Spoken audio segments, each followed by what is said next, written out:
ஆண்டவராகிய இயேசு கிறிஸ்துவின் நாமத்தினாலே உங்களுக்கு என்னோட அன்பின் வாழ்த்துக்கள். இன்றைய நாள் தியானத்துக்காக தெரிந்து கொள்ளப்பட்ட வேத வசனம் 1 ராஜாக்களின் புஸ்தகம் 18வது அதிகாரம் 21வது வசனம். அப்பொழுது எலியா சகல ஜனத்தண்டைக்கும் வந்து, நீங்கள் எந்த மட்டும் 2 நினைவுகளால் குந்தி குந்தி நடப்பீர்கள்? கர்த்தர் தெய்வமானால் அவரை பின்பற்றுங்கள், பாகால் தெய்வமானால் அவனை பின்பற்றுங்கள் என்றான். ஜனங்கள் பிரதியுத்தரமாக அவனுக்கு ஒன்றும் சொல்லவில்லை.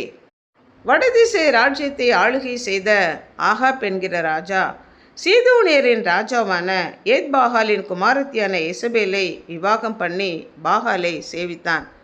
அவன் ஒரு விக்கிரக தோப்பை உண்டு பண்ணி பாகாலை தான் வணங்கினது மாத்திரம் இல்லாதபடி ஜனங்கள் யாவரும் தேவனை விட்டு வழி விலகி போக காரணமாயிருந்தான்.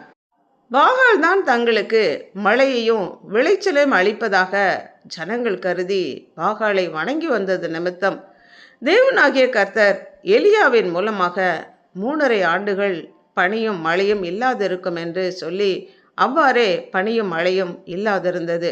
இப்பொழுது பாகாலையும் தேவனையும் வணங்கி வந்த ஜனங்களை பார்த்து, எந்த மட்டும் 2 நினைவுகளால் குந்தி குந்தி நடப்பீர்கள்? கர்த்தர் தெய்வமானால் அவரை பின்பற்றுங்கள், பாகால் தெய்வமானால் அவனை பின்பற்றுங்கள் என்று சொன்னார். 2 நினைவுகளால் நாம் செயல்பட முடியாது. ஆற்றிலேயும் ஒரு கால், சேற்றிலேயும் ஒரு கால், 2 படகுகளிலே இங்கு ஒரு கால் அங்கு ஒரு கால் என்று வைத்து கொள்ள முடியாது. ஏதாவது ஒரு படகுல தான் நாம் காலை வைத்து பிரயாணம் செய்ய முடியும். இருமனம் உள்ளவன் தன் வழிகளில் எல்லாம் நிலையற்றவனாய் இருக்கிறான். அப்படிப்பட்ட மனிதன் தான் கர்த்தரிடத்திலிருந்து எதையாகிலும் பெறலாம் என்று நினைக்க முடியாது. இருமனம் உள்ளவர்களே, உங்கள் இருதயத்தை பரிசுத்தமாக்குங்கள் என்று யாக்கோபு நிருபத்தில் நாம் வாசிக்கிறோம். ஆண்டவராகிய இயேசு கிறிஸ்துவும் 2 எஜமான்களுக்கு ஊழியம் செய்ய ஒருவனாலும் கூடாது. ஒருவனை பகைத்து மற்றவனை சிநேகிப்பான், அல்லது ஒருவனை பற்றி கொண்டு மற்றவனை அசட்டை செய்வான். தேவனுக்கும் உலக பொருளுக்கும் ஊழியம் செய்ய ஒருவனாலும் கூடாது என்றார்.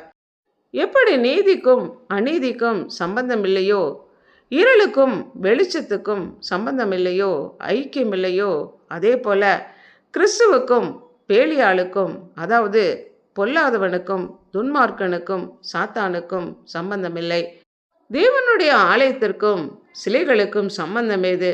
நான் அவர்களுக்குள்ளே வாசம் பண்ணி அவர்களுக்குள்ளே உலாவி அவர்கள் தேவனாயிருப்பேன், அவர்கள் என் ஜனமாய் இருப்பார்கள் என்று சொன்னபடி நாம் ஒவ்வொருவரும் ஜீவனுள்ள தேவனுடைய ஆலயமாய் இருக்கிறோம். நமக்குள்ளே கிறிஸ்து வாசம் பண்ணுகிறார். கிறிஸ்து வாசம் பண்ணுகிற தேவாலயமாக நம்முடைய இருதயம் காணப்படுகிறதா என்று யோசித்து பார்ப்போம், ஜெபிப்போம். அன்புள்ள ஆண்டவரே, எங்களை படைத்தவரே, எங்களுக்காக ஜீவனை கொடுத்து எங்களை மீட்டு கொண்டவரே, தேவனுக்கும் உலக பொருளுக்கும் ஊழியம் செய்ய ஒருவனாலும் கூடாது.